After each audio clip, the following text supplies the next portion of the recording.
Hey, it's Tim, Pickup Truck Plus SUV Talk, and today I'm in a 2023 Ram 2500 heavy-duty Rebel with the Cummins Diesel. Yeah, first time they're ever offering the Rebel with a Cummins Diesel, and so in this video, I actually just finished shooting it, but I'm telling you what's going to happen, because I know I just finished shooting the video. So in this video, I'm going to take and talk to you about the exterior, the interior. We'll talk about a lot about the Cummins, because that's a big deal in this truck. I'm going to do basically 100 mile fuel economy drive, end up about 90 miles. That's a pretty good amount. I'm going to drive up west, back east. I have the family in here. I'll kind of share a few thoughts with those guys as well. We'll talk about some of the pros and cons here with the diesel versus the gas, and I'll tell you how expensive this truck is and give you some details on when you're out shopping. So let's get started on all of that right now.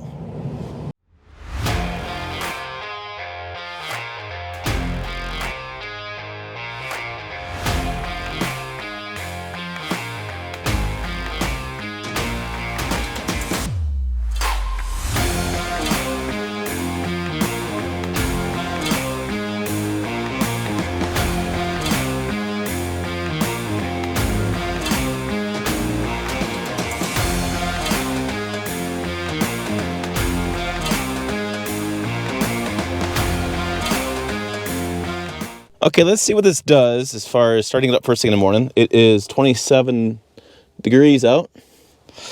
And press the brake. Well, that fired right up. Some mornings takes a little longer than other mornings. But yeah, that fired right up. And so it should have a high idle here for a little bit as it starts heating up the cabin. Yep, so cabin heating in progress. Press brake to reduce idle RPM. So let it sit for a little bit high idle, or well, I'll just go for a drive. Yeah, you can hear that kick in. There it kicks in some more. You can see it's going up to 1,000. Yep. Looks like 1,100, 1,200, something in that range. It's where it's going to stay. But I'm going to go for a drive. I'm not going to let, I can put this under load, which means to go for a drive, put some energy behind it, or energy in the engine a little bit by driving it around, and get that cabin heat up a little bit more.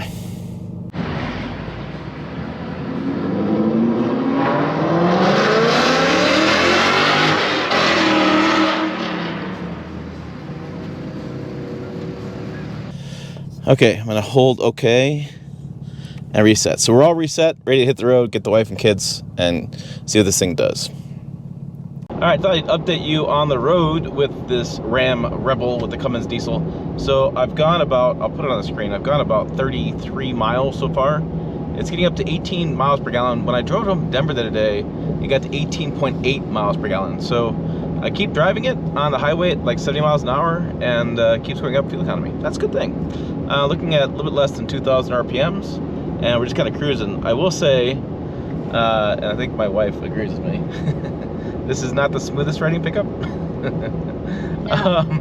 If I were to quickly go through them, I would say that the Chevy and GMC rides the best, but the seats are the worst. Ram has better seats, but it rides not as well as the GMC and the GMC and the Chevy. And Ford rides the worst in the F-250, but you get a winch on the front with the diesel option there. They have more technology inside the truck, in my opinion, compared to other brands. And so, yeah, kind of back and forth what to do. But so yeah, looking at 18.1 now, and it's not, depending on the road, it's not a bad riding truck, but if you get on the wrong road, you definitely feel it all. Okay, we got home pretty late last night. It was dark, so I couldn't show you the interior and exterior. So let's do the interior and exterior. Then I'm going to run to the gas pump and put some more diesel fuel in. We'll see how we can check the numbers. Currently on the screen it shows 19.3. I'm going to start it up. So it's going to idle just for a second, but I need to show you the screen. So yeah, it's kind of what's going to happen. So here we go. We're inside the cabin because it is a nasty cold day here in Nebraska. And I don't feel like getting out at the moment. And I got a plane to catch. I plan to catch in about an hour, so I can get this done. So as we go through, I can start it here. And then I drove over to this place, so it's already kind of preheated as far as turning it on, so it worked out pretty well there. We have the Rebel name. We can see the 19 mile per gallon. The big screen here, which will pop on in a second. It was on. There it goes.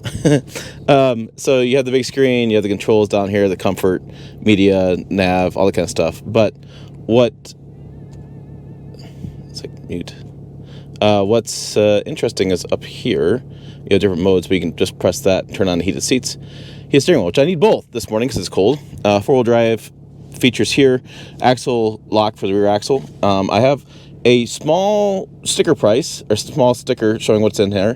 The 6.7 liter Cummins turbo diesel inline 6, 370 horsepower, 850 foot-pounds of torque, made it to a 6-speed automatic. We have 14-inch front and rear brakes. We have 373 axle. We have LT 285 60 R20E tires. Exterior color is granite silver, or granite crystal. This is the black leather interior. Ooh. We have a safety group. We have a towing tech group. We have a 17-speaker Harman Kardon system.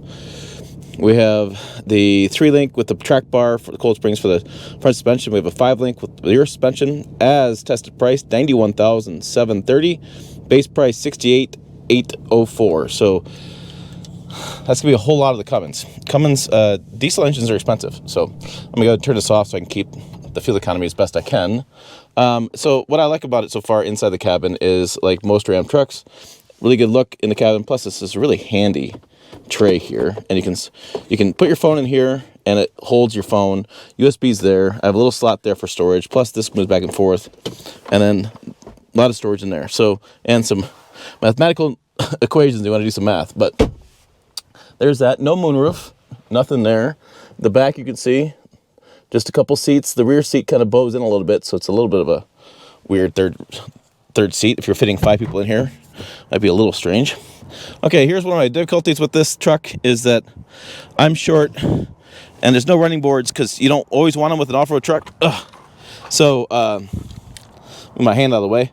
So yeah, this floorboard is up to mid hip, and getting in is up to, well, yeah, even higher in the hip. So it's kind of a challenge, to say the least. I've been using this grab handle quite a bit. It's one of those trade-offs. Like, you want to have the better off-road clearance, so you don't want running boards. But then, how in the heck do you get in and out? It's been a question I've had all week because it hasn't been funny. It hasn't been fun, I should say. It's been getting tiring. So there's your exterior of the 2500. So nothing really has changed this year. I mean, same exterior as you've seen previous years. The cab's the same. The bed's 6.5-foot bed. That's the same. The big deal is the Cummins there. And yeah, under the hood the Cummins. So, and I don't have any Dutch door back here, which would be kind of nice to take from the half-ton, put in there. I do have a step you can barely see in here that folds down to be able to get in the bed. Inside the bed, this is set up with the 5th wheel hookup, so you can see the 5th wheel holes in there, some lights in there, and I have some power back there as well. So not a true power on board situation like you would like the Ford Power Boost has, but at least some power back there. 115 volts or whatever, 115 volts, 400 watts is your max. So that's kind of a small air compressor basically. There's your tires there. All right, let me pop the hood and show you the Cummins inside. We'll see how it fit, and I'll go to the gas station and fill up. All right, here it is all its glory, the big Cummins inline 6. You can see it stacked back in there. It is interesting that they could fit this on the Rebel, but they tell me they can't do the Cummins on the Power Wagon for some fitment issues, plus some other reasons. So that's the difference. So you get the Rebel, which is sort of like a Power Wagon, missing a few details like the front disconnecting sway bar, but you get the diesel. So some choices there for customers. Okay, let's check out these lights at night. Let's do, and then we'll remote start this.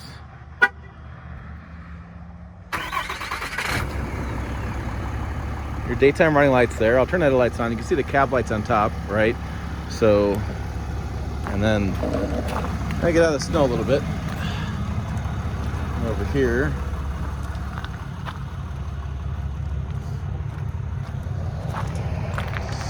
There's your tail lamps. And then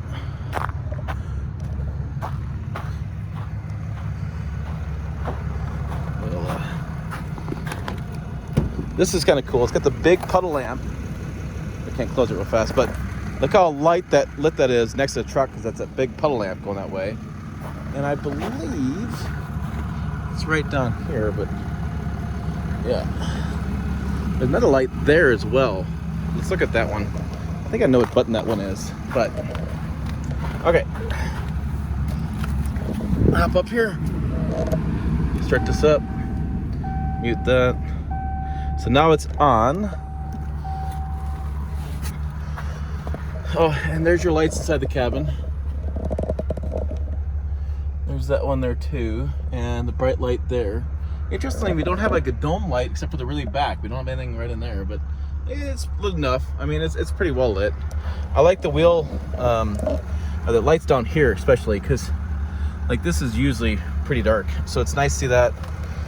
And there's the lights there. And there are lights there. And oh, that must be the camera for the blind zone. Blind spot monitor.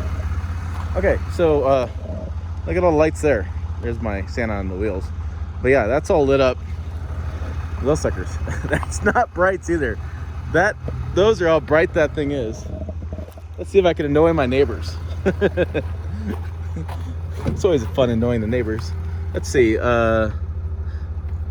Brights. Okay, brights.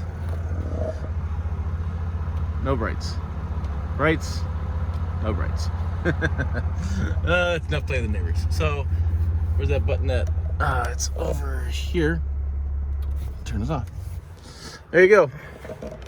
There's a Ram Rebel at night. Oh, look at the bed lamps too. Chisel lamp. Pretty lit up bed. Yeah.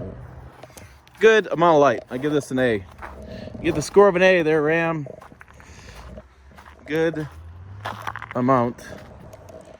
All right, just finished filling up. Let's see how accurate this is. So diesel foams, and so it's really kind of hard to get an accurate measurement. I've learned over the years doing this. Very difficult. So I went 89.8 miles, and I used 4.619 gallons, which is 19.44 mile per gallon.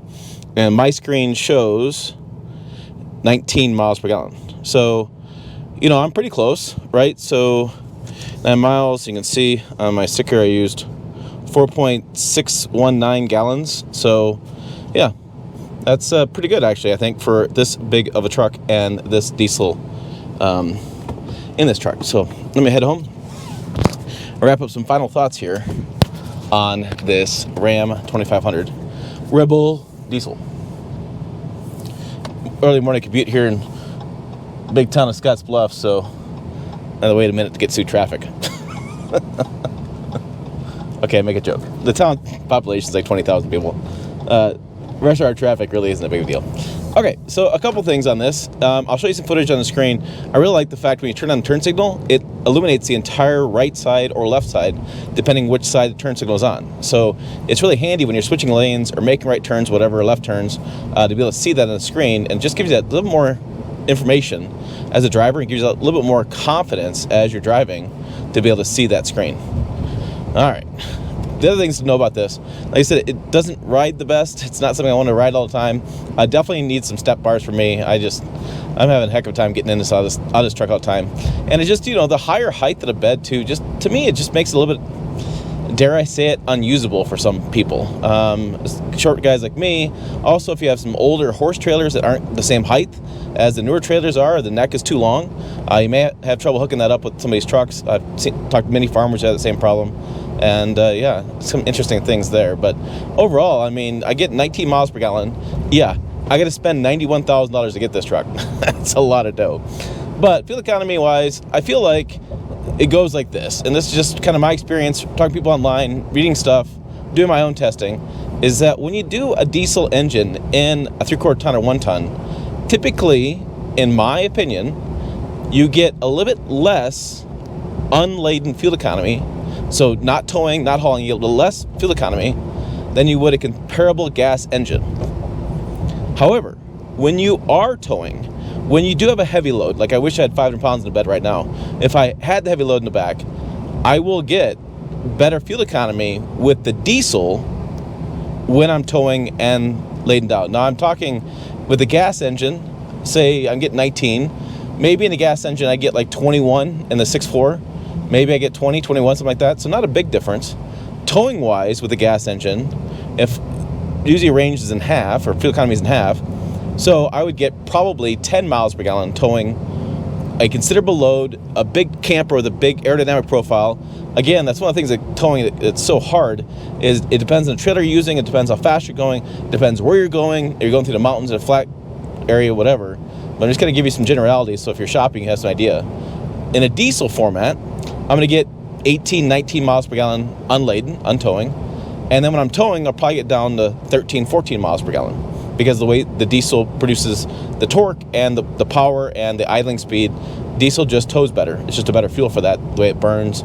So I think those are the big differences. However, in this Rebel, you know, we said starting price is 68, and then now this is 91. So I need to dig a little bit deeper, but I'm going to almost bet you that it's like the Duramax and Chevy and the Ford Power Stroke, is that the diesel is about 10 grand more. And so really this comes down to, if you're a diesel fan and you like the torque and you want an off-road truck, this is the one. This is going to be a great truck for like ranchers getting across their property, getting cattle, that kind of things. Maybe save another truck, a little bit shorter bed for hauling stuff, maybe a 110. But this is a great getting through the countryside kind of truck. Or up in the Rocky Mountains, up in the Canadian Rockies, when the Forest Service uses power wagons up there to get in some spots, they could use this instead if they want that better low-end torque and better fuel economy on an everyday basis. But if you're not towing a lot and you just don't care that much about diesel, I'd probably stick with the gas. I think the gas would probably give you everything that you want in this truck without breaking the bank to get it. So those are my thoughts on this 2023. Let me double check that. I may have said it wrong a few times in the video. 2023 Ram 2500 Heavy Duty Rebel. For more, check videos over here. Website down below. As always, thanks for watching. I will see you down the road.